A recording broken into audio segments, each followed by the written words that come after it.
Hi students, welcome to Chinese Film Video. இப்போ வரிசையா நம்ம ஜூனியர் அசிஸ்டன்ட் விஏஓ அதுல சேஃப் ரேங்க் பார்த்தோம். அதுக்கப்புறம் பார்த்தீங்கன்னா அடுத்த என்ன ப்ராசஸ், சிவிக்கு எத்தனை பேரை செலக்ட் பண்ணுவாங்க, இதெல்லாமே நம்ம போன வீடியோஸ் நிறைய பார்த்துருந்தோம். லாஸ்ட் வீக் ஃபுல்லாவே அதை பற்றி தான் பார்த்துருந்தோம். டைபிஸ்ட் டைபிஸ்ட் போட்டிருந்தோம், ஃபாரஸ்ட் தனியாகவே போட்டிருந்தோம். அப்போ இப்போ நேற்று வீடியோவில் தெளிவாக என்ன பார்த்துருக்கோம் அப்படின்னா எத்தனை பேரை சிவி கூப்பிடுவாங்க, அதுல ஜேஏ டைபிஸ்ட் டைபிஸ்ட் மட்டும் தான் பார்த்துருந்தோம். எந்த ரேஷியோல கூப்பிடுவாங்கன்னு சொல்லியிருந்தோம். இனி நம்ம பார்க்க போறது ஃபுல்லா ஃபாரஸ்ட் எக்ஸாம், அந்த ரிலேட்டடா ஃபாரஸ்ட் டிபார்ட்மெண்ட் சம்பந்தமான போஸ்டிங்ஸ்க்கு அடுத்த ப்ராசஸ் என்ன, இங்க சிவிங்கிற ஒரு விஷயத்த பேச போறது கிடையாது, அடுத்த ப்ராசஸ் என்ன அப்படிங்கிற விஷயத்த நம்ம பேச போறோம். சரிங்களா? இப்போ மொத்தமா 3 டைப் ஆஃப் இங்க ஜாப் இருக்குது. ஓகே, போஸ்டிங் ஒன்னு ஃபாரஸ்ட் கார்டு, இன்னொன்னு forest guard with driving licence, இன்னொன்னு ஃபாரஸ்ட் வாட்சர். ஓகேங்களா? வன பாதுகாவலர், வன காவலர் அப்படி சொல்லுவாங்க. இது இந்த டிரைவிங் லைசன்ஸ் வச்சிருக்கக்கூடிய போஸ்ட் மட்டும் கொஞ்சம் யூனிக்கான போஸ்ட். என்ன போஸ்டிங்னா ஃபாரஸ்ட் கார்டு தான். இந்த ரெண்டு 12th குவாலிஃபிகேஷன், இந்த ரெண்டுமே 12th குவாலிஃபிகேஷன், இது 10th குவாலிஃபிகேஷன். சரிங்களா? 10th தான் படிச்சா போதும். அது இதுல 12th லைசன்ஸ் வச்சிருக்க மட்டும் தான் இது எலிஜிபிளா இருந்திருக்கும். அப்ப நீங்க அப்ளை பண்ணும்போது அதை கொடுத்துருப்பீங்க. அதாவது இதுல யாருக்கெல்லாம் அந்த கம்யூனல் ரேங்க் இருக்கோ அதுதான் நீங்க பார்க்கணும். சரிங்களா? இது தனியா நீங்க பார்க்க வேண்டிய தேவையில்லை, இந்த போஸ்டிங் விருப்பப்படுறோம். ஓகேங்களா? ரைட். இப்போ இதுல ஒரு சில பேருக்கு மட்டும் நம்ம ரேங்க் நம்ம ஆல்ரெடி பேசணும், எப்படிதான் ரேங்க் பார்க்கணும், எவ்வளவு சிக்கல்கள் இருக்கும் பார்த்தோம். ஏன்னா ஜூனியர் அசிஸ்டன்ட் விஏஓங்கிறது அவங்களுக்கு கீழே 2 வாய்ப்பு இருக்குது, அவங்களுக்கு மேல வாய்ப்பே கிடையாது. ஓகே, அதுதான் டாப். ஆனா டைபிஸ்டுக்கு அவர் நினைச்சா ஃபாரஸ்ட் கார்டு எடுத்துக்கலாம், அது எடுத்துக்கலாம் மீன்ஸ் அவர் செலக்ட் பண்ணிக்கலாம். அப்படி இல்லைன்னா டைபிஸ்ட் நல்ல ரேங்கா இருந்தா அவர் ஜேஏ அண்ட் விஏஓ செலக்ட் பண்ணிக்கலாம். ஓகேங்களா? இப்போ ஃபாரஸ்ட் கார்டு இருக்கிறவங்க நல்ல ரேங்க் இருக்கு. இப்போ ஃபாரஸ்ட் கார்டுல ஒருத்தர் ஒரு 110வது ரேங்க் இருக்காரு வச்சுக்கோங்க, அவருடைய கம்யூனிட்டியில 110வது ரேங்க் ஃபாரஸ்ட் கார்டுல. அவர் கண்டிப்பா எதுலையும் ஜேஏ அண்ட் டைபிஸ்ட்லயும் நல்ல ரேங்கா இருப்பாரு. மேபி அவர் விருப்பப்பட்டு அதுக்கும் போயிருந்தா இங்க அதுக்கு பின்னாடி இருக்கக்கூடிய மாணவர்களுக்கு என்ன கிடைக்கும், அந்த ரேங்க் கொஞ்சம் கொஞ்சமா முன்னேறி வருவாங்க. அப்போ இதுல நம்ம அதை கரெக்டா அந்த சேஃப் ஜோன் விஷயத்த சொல்றது கொஞ்சம் கடினம், ரொம்ப கடினம் கிடையாது, ஒவ்வொரு கொஞ்சம் கஷ்டமான விஷயம் தான். இப்போ எத்தனை பேர் அடுத்த கட்டம் என்ன ப்ராசஸ், நம்ம ஜேஏ அண்ட் பாத்தீங்கன்னா டைபிஸ்டுக்கு சிவி எப்படி சொன்னோம், சர்டிபிகேட் வெரிஃபிகேஷன் சொன்னோம். இங்க அந்த விஷயம் இல்லாம இங்க கொஞ்சம் மாறுதலா இன்னொரு விஷயம் கொடுத்துருப்பாங்க. ஆக்சுவலா இந்த போஸ்டிங் எல்லாமே இதுக்கு முன்னாடி குரூப் 4 நடக்காது, தனி எக்ஸாம் நடக்கும். இதோடைய ஜேனரே வேற. ஓகே, இதோடைய விஷயமே வேற. ஆனா இதை கொண்டு டிஎன்பிசி குரூப் 4 சேர்த்ததுனால நிறைய சிக்கலை டிஎன்பிசி ஃபேஸ் பண்ணுவதற்கான வாய்ப்புகள் இருக்குது. அதன் அடிப்படையில மொத்தமா அந்த 3 போஸ்டிங் சேர்த்து மொத்தமான வேகன்சி 1600. அதுல கம்யூனிட்டி வைஸ் எவ்வளவு, ஒவ்வொரு ஃபாரஸ்ட் கார்டு டிரைவிங் எல்லாமே எவ்வளவு சொல்லிட்டு தனியாவே ஒரு வீடியோ போட்டு அதை போய் பாத்துக்கோங்க. இப்போ 1200 நான் சொன்னேன். ஜேஏ டைபிஸ்டுக்கு 2:2.5 ரேஷியோ கூப்பிடுவாங்க சிவிக்கு. ஆனா இங்க சிவிங்கிறது கிடையாது. இங்க என்ன இருக்க போகுது, பிஇடி, அதாவது பிசிக்கல் என்டியூரன்ஸ் டெஸ்ட். ஓகேங்களா? எலிஜிபிலிட்டி டெஸ்ட் கிடையாது, என்டியூரன்ஸ் டெஸ்ட், உங்களுடைய உடற்கூறு ஆய்வு அப்படின்னு சொல்றாங்க. அந்த டெஸ்ட் தான் 1:3 ரேஷியோ செலக்ட் பண்ணுவாங்க. இப்போ ஃபாரஸ்ட் கார்டுல எம்பிசிக்கு ஒரு 300 வேகன்சி இருக்கா, அதை 300 அப்படியே 3 மடங்கா மாத்திக்கோங்க, 1200 900. ஓகேங்களா? 900 பேரை பிசிக்கல் என்டூரன்ஸ் டெஸ்ட் கூப்பிடுவாங்க. இதுல ஒரு பாசிட்டிவ் இருக்குது. என்ன அப்படின்னா, நான் சொன்ன மாதிரி ஆல்ரெடி நிறைய வீடியோல பேசியிருப்பேன், ஜேஏவிஏவோட மொத்தம் ஒரு 1000 வேகன்சி இருக்குன்னா அதுல பெண்களுக்கு 30% இடஒதுக்கீடு, அப்படின்னா 300 வேகன்சி அவங்களுக்கு அலோகேஷன். இது இல்லாம அவங்க ஜெனரலையும் போய்க்கலாம். அந்த அலோகேஷன் முடிஞ்சிட்டுனா அதை அப்படியே ஸ்டாப் பண்ணிடுவாங்க. நல்ல ரேங்கா இருக்கும்போது அவங்க ஜெனரலையும் போய்க்கலாம். அப்ப 1000 வேகன்சில கண்டிப்பா மினிமம் 300 பேர் பெண்கள் இருப்பாங்க, மேக்சிமம் 400 500 கூட போவதற்கான வாய்ப்பு இருக்குது. நல்லா படிச்சிருந்தாங்கன்னா, பெண்கள் அதிகமான மார்க் எடுத்திருந்தாங்கன்னா போவதற்கு வாய்ப்பு இருக்குது. ஆனா இங்க ஃபாரஸ்ட் கார்டு, ஃபாரஸ்ட் வாட்சர் இதுலாம் அப்படி கிடையாது. மொத்தம் ஒரு 1000 வேகன்சினா அதுல 300ங்கிறது ஒரு ஸ்டாப்பிங், அவ்வளவுதான். அதுக்கு மேல பெண்கள் போவதற்கு வாய்ப்பு இல்லை. இதனால பசங்களுக்கு அதிகமான பாசிபிலிட்டி இங்க கிடைக்கும்.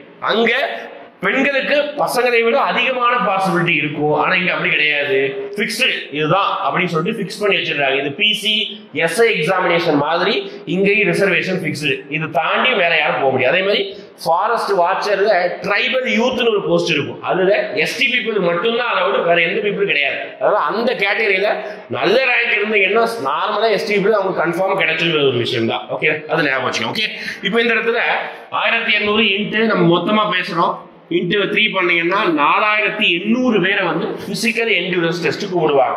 சார் இது எப்போ சார் கூப்பிடுவாங்க, இப்போ உடனே கூப்பிட்டுருவாங்களா? அப்படி கிடையாது. இப்போ உடனே கூப்பிட்டாதான் பிரச்சனைகள். ஓகே, ஏன் அப்படின்னா நிறைய பேர் நல்ல ரேங்க் இருக்கவங்க ஜேஏ டைபிஸ்ட் தான் விரும்புவாங்க. யாரும் ஃபாரஸ்ட் கார்டு ஃபாரஸ்ட் விரும்ப மாட்டாங்க. நான் சொல்றது 100ல 90 பேர் அந்த 10 பேர் தான் நான் காக்கி சட்டை தான் போடணும் அப்படின்னு நினைச்சிருப்பாங்க. அது போலீஸ் டிபார்ட்மெண்ட்ல வாய்ப்புகள் இல்லைன்னா ஃபாரஸ்ட் கார்டுல போட்டுக்குவாங்க. போலீஸ் டிபார்ட்மெண்ட் ஒரு சில போஸ்டிங் ஹைட் கொஞ்சம் அதிகம், இதுல கொஞ்சம் கம்மி, அவ்வளவுதான். போலீஸ் எஸ்ஐ பிசியை விட அந்த மாதிரி இடத்துல நான் பிசிஎஸ்ஐ கிடைக்கல, நான் இதுல வந்து காக்கி சட்டை போட விருப்பம் உள்ளவர்கள் அந்த 100ல ஒரு 10-5 பேர் தான் இருப்பாங்க. அவங்க தான் இதை விரும்பி தேர்ந்தெடுப்பாங்க. மீதி நல்ல ரேங்க் எடுத்தவங்க எல்லாருமே எங்க மூவ் ஆயிருவாங்க? ஜூனியர் அசிஸ்டன்டோ, விஏஓ, டைபிஸ்டோ, ஸ்டெனோ டைபிஸ்டுக்கு மூவ் ஆயிருவாங்க.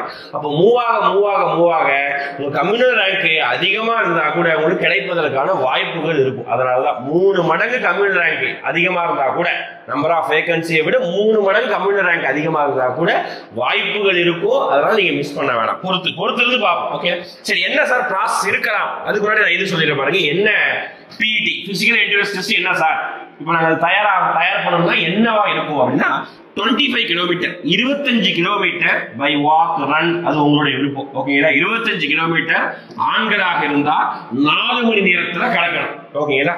பெண்களாக இருந்தால் 16 கிலோமீட்டரை அதே 4 மணி நேரத்தை கடக்கும். அவ்வளவுதான் வித்தியாசம். ஓகேங்களா? ஆண்கள் பெண்களுக்கு இது மட்டும் தான் வித்தியாசம், வேற எதுவும் வித்தியாசம் கிடையாது. இது நம்பர் ஆஃப் கிலோமீட்டர் தான் டிஃபர் ஆகுது. எப்பவுமே அது எல்லா இடத்துலயும் அப்படிதான் இருக்கும். ஓகேங்களா? இப்போ இங்க வந்து நம்ம போலீஸ் பிசிஎஸ்ஐக்கெல்லாம் ஒவ்வொரு ஜோன் வைஸ், டிஸ்ட்ரிக்ட் வைஸ் அங்கங்க வைப்பாங்க. ஆனா இங்க அப்படி கிடையாது. ஓகேங்களா? போன தடவை எங்க ஃபாரஸ்ட் கார்டு வாட்சர் நோட்டிபிகேஷன் வரும்போது சென்னை வண்டலூர் ஜூரை மட்டும்தான் வச்சாங்க, வேற எங்கேயும் வைக்கல. இந்த தடவையும் நோட்டிபிகேஷன்லையும் சென்னை ஒன்லி தான் கொடுத்துருக்காங்க. ஓகேங்களா? மேபி அங்க மட்டும் தான் இருப்பதற்கான வாய்ப்பு இருக்கு. ஏன்னா நம்பர் வந்து கம்மி தான். பிசி தான் பாத்தீங்கன்னா எப்படி ஒரு 5000-10,000 வேகன்சி தான் வந்து ஒரு சந்தேகம், அதனால நிறைய இடத்துல வச்சாங்க. ஆனா இங்க அப்படி கிடையாது. சென்னை வண்டலூர் ஜூ மட்டும் தான் இருக்கலாம். மேபி பேட்ச் வைஸா வைக்கலாம். ஓகே, அப்ப 25 கிலோமீட்டர் வந்து நார்மல் வாக்கிங் தான். இப்ப விருப்பப்படுறவங்க, லாஸ்ட் ரேங்க் இருக்கிறவங்க, எனக்கு ஃபாரஸ்ட் கார்டு தான் கிடைக்கும், ஃபாரஸ்ட் வாட்சர் தான் கிடைக்கும் அப்படின்னு நினைக்கிறவங்க ஜஸ்ட் இப்பவே இருந்து பிராக்டிஸ் பண்ணிக்கோங்க. ஏன்னா ஓடுறது, லாங் ஜம்ப் தாண்டறது, கைரேறது, இந்த மாதிரி விஷயங்கள் மேபி ஒரு 10-15 நாள் வந்துடலாம். ஆனா 25 கிலோமீட்டர் நடக்கிறதுங்கிறது வந்து பிசிக்கலா ஃபிட்டா இருந்தீங்கன்னா ஈஸியா பண்ணிடலாம். ஆனா அதை ஃபர்ஸ்ட் டைமா நாங்க பண்ண போறோங்கிறவங்க கொஞ்சம் கடினமா தான் இருக்கும். இப்பவே இருந்து மெதுவா பிராக்டிஸ் பண்ண ஆரம்பிக்கும். கிராமமா இருக்கும், உங்க ஊர்ல இருக்கா, அப்படியே உங்க ஊர்ல இருந்து பக்கத்து கிராமம் வரைக்கும் நடந்து போங்க. மெதுவா நடந்து விட்டு ரிட்டர்ன் வாங்க. ஃபர்ஸ்ட் 5 கிலோமீட்டர், அடுத்து 8, அடுத்து 10, கொஞ்சமா இன்க்ரீஸ் பண்ணிக்கோங்க. ஒரே இன்க்ரீஸ் பண்ணா உங்களுக்கு டைம் நிறைய இருக்கு. திருப்பி சொல்றேன். ஓகேங்களா? இப்போ அடுத்து நான் சொல்றேன் என்ன ப்ராசஸ் இருக்கலாம். ஓகேங்களா? இப்போ நான் சொல்லக்கூடியது ஒரு அசம்சன் தான். இப்படிதான் இருக்கும்னு அவங்களும் எங்கேயும் கிளாரிபிகேஷனா சொல்லல, நம்மளும் வந்து இதுதான் இருக்கும் சொல்ல வரல. இது ஒரு அசம்சன், இப்படிதான் இருக்கலாம், பாசிபிலிட்டி இதுதான் அதிகம். ஓகேங்களா? இப்போ வந்து சிவி கூப்பிடுவாங்க. ஓகேங்களா? சிவிக்கு வந்து எல்லாரோட சர்டிபிகேட்டை வந்து அப்லோட் பண்ணணும். யாருக்கெல்லாம்? அது JA, typist, steno typist, VO எல்லாருக்குமே சேர்த்து சிவி அப்ளை பண்ண சொல்லுவாங்க. ஒரு 10 நாள் போகும். அதுக்கப்புறம் ஒரு நாள் கேப் விட்டு கவுன்சிலிங் கூப்பிடுவாங்க. ஓகேங்களா? அடுத்த ப்ராசஸ் கவுன்சிலிங் அப்படிங்கிற ஒரு விஷயம் நடக்கும். ஓகேங்களா? அதுதான் ஒரு டைம் எடுக்கும். ஓகேங்களா? அது கண்டிப்பா வந்து ஒரு ஒர்க்கிங் டேஸ்ல ஒரு 15 நாளாவது போகும். எல்லா கம்யூனிட்டிக்கும் முடிவதற்கு ஒரு 15 நாட்கள் ஆகும். அந்த கம்யூனிட்டில முடிஞ்சதுக்கு அப்புறம் தான் உங்களுக்கு என்ன நடக்கலாம் அப்படின்னா பிஇடி நடக்கலாம். ஓகேங்களா? அப்போ உங்களுக்கு பிஇடி நடக்கிறதுக்கு இன்னையில இருந்து பாத்தீங்கன்னா சிவியை கால்ஃபர் பண்ணல. சிவி கால்ஃபர் பண்ணி 10 ஒர்க்கிங் டேஸ், 10 டேஸ் கிடையாது, 10 ஒர்க்கிங் டேஸ் இருக்குது. ஓகேங்களா? வேலை நாட்கள் 10 நாட்கள், அதுக்கப்புறம் ஒரு 1-2 வாரம் கேப் இருக்கலாம். அதுக்கப்புறம் கவுன்சிலிங் ஒரு 15 நாள், ஆக மொத்தத்தில் ஒரு 40-50 நாட்கள் கழித்து தான் உங்களுக்கு, அதுவும் இன்னும் கொஞ்சம் டைம் ஆகலாம், கழித்து தான் உங்களுக்கு பிஇடி, பிசிக்கல் என்ட்யூரன்ஸ் டெஸ்ட் நடப்பதற்கான வாய்ப்பு இருக்கு. அப்ப அதுக்கு முன்னாடியே நீங்க என்னதான் செய்யக்கூடாது அப்படின்னா, நான் நல்ல ரேங்க் தான் இருந்தாலும் நான் ஃபாரஸ்ட் கார்டு எடுத்துக்கிறேன் அப்படின்னு சொல்லிட்டு விருப்பப்படாது நிறைய பேர். ஓகேங்களா? ஏன் அப்படின்னா இப்படி உங்களுக்கு ஜேஏ கிடைச்சிருக்கு, ஜேஏ வேணாம், நான் ஃபாரஸ்ட் கார்டு தான் அப்படின்னு சொல்லிட்டு எழுதி கொடுத்து, மேபி நீங்க பிசிக்கலா ஃபிட் ஆகி நல்லா தான் பண்ணிடுறீங்கன்னா ஓகே. ஆனா பிசிக்கலா ஃபிட்டா இல்லாம நான் இதுக்கு போயிடுறேன் அப்படின்னு நினைச்சு போக வேணாம். ஏன்னா இப்போ நீங்க ஜேஏ வாய்ப்பை விட்டுட்டு டைபிஸ்ட் போய்க்கலாம், டைபிஸ்ட் வாய்ப்பு விட்டு ஸ்டெனோக்கு போய்க்கலாம். ஆனா ஏன்னா அதுதான் அடுத்தடுத்து கவுன்சிலிங். ஓகே, கவுன்சிலிங் ஜேஏ தனியா, டைபிஸ்ட் தனியா, ஸ்டெனோ தனியா நடக்கும். அதெல்லாம் முடிச்ச பிறகுதான் இந்த ஃபாரஸ்ட் கார்டு, ஃபாரஸ்ட் வாட்சர் நடக்கும். இதை விட்டுட்டீங்கன்னா, இதுல வாய்ப்பை தவற விட்டீங்கன்னா இதுக்கப்புறம் உங்களுக்கு வாய்ப்பு எதுவுமே கிடையாது. நீங்க திருப்பியே ஸ்டார்ட், ஓகே, ரீஸ்டார்ட், திருப்பியே ஃபர்ஸ்ட்ல இருந்தே குரூப் 4 படிக்கிற மாதிரி இருக்கும். ஓகே, அதனால நீங்க உங்களுக்கு கடைசி இதுதான் வாய்ப்பு, ரொம்ப செலக்ட் பண்ணிக்கோங்க. பிசிக்கலா ஃபிட், நான் இந்த எக்ஸாமுக்காக தான் நான் நோக்கத்தோட தான் அப்ளை பண்ணுங்கிறவங்க தாராளமா இதை விருப்பப்பட்டு எடுத்துக்கோங்க. அது உங்களுடைய வில்லிங்னஸ். ஓகே, உங்களுடைய விருப்பம், அது தலையிடல. ஆனா எனக்கு நான் இதுவும் போய்க்குவேன், சரி இதே ட்ரை பண்ணலாம் அப்படின்னு சொல்லிட்டு நிறைய பேருடைய பேச்சு கேட்டு இதுக்கு போக வேணாம். பார்த்துதான் ஃபர்ஸ்ட் ப்ராசஸ் இருக்கு. அப்போ இதுதான் வந்து மேபி அடுத்த கட்ட ப்ராசஸா இருக்கும். ஓகே, அதான் இதை மனசுல வச்சுக்கிட்டு நீங்க அடுத்த போக்கோங்க. கன்ஃபியூஸ் நிறைய பேர் கமெண்ட் சொல்றது, sir driving licence, forest guard driving லைசன்ஸுக்கு வீடியோ போடுங்க, எவ்வளவு எவ்வளவு சேஃப் ஜோன் நான் சொல்லிட்டேன். அதுல எவ்வளவு நம்பர் ஆஃப் வேகன்சி பாருங்க, டிஸ்ட்ரிபியூஷன் ஆஃப் வேகன்சி பழைய வீடியோல பேசிட்டோம். அந்த டிஸ்ட்ரிபியூஷன் ஆஃப் வேகன்சியில இருந்து நீங்க தாராளமா உங்களுடைய கம்யூனிட்டி ரேங்க் இருக்குன்னா ஒரு 30 to 40%. ஓகே, எப்போ நான் 10 to 20 தான் சொல்லுவேன். ஆனா இதுல வந்து 30 to 40% வந்து அதிகமா இருக்கலாம். ஃபார் எக்ஸாம்பிள் 100வது ரேங்க் எடுக்கிறீங்க, ஓகேங்களா?